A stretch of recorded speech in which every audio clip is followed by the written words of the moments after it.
Здравейте! Ще споделя с вас една огромна грешка, която допускат всъщност всеки един от нас е допускал, когато търси майстор за вкъщи. Свързва се с определен човек, кани го вкъщи, той иска да стане едно, майстора започва да му предлага друго.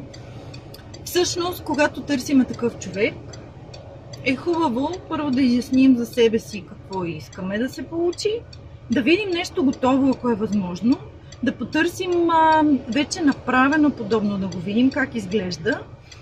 И след това, когато викаме човек вкъщи, да му кажем точно и конкретно и ясно какво искаме той да свърши.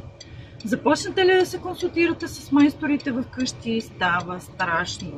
Започват се едни измислени нови проекти, започвате някакви допълнителни дейности да се извършват, започвате едно, после минавате в другата стая, започвате друго, междувременно нещо друго се случва, започвате още нещо. За да си спестите такива нерви, изяснете първо за вас, за себе си, какво искате да се случи, когато дойде този човек да работи. И искайте конкретно нещо и за конкретна цена. Ако междувременно нещо искате да промените, това е друго. Но консултациите с майсторите не са добра практика, не са във ваша полза. Това искам да кажа. Човека може да е способен, може да го направи, но по-добре е вие да му възложите точно и конкретна задача, за да не влизате в излишни конфликти, свършено, недовършено, ама той така ми го направи, ама той това ми предложи. Това не е добре. Не е добре за вас. Майсторите правят каквото ви им кажете.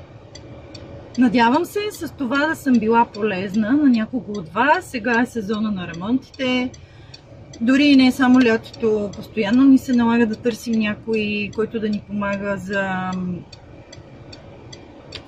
къщните счупвания или подмяна на мебели или частични малки ремонти и освежителни, така че това ще ви е полезно, надявам се. Със сигурност някой от вас вече се е убедил в подобно нещо, но когато е от опит и когато някой може да ти го каже предварително и да ти помогне, със сигурност е много по-полезно. Пожелавам ви слънчево лято и очаквам коментари, ако сте изпадали в подобна ситуация, как сте се справили и дали може да обсъдим нещо с вас. Знаете, че имам безплатна консултация от 15 минути, с която със сигурност ще мога да ви насоча кого да търсите, какво да гледате и се надявам да ви помогна.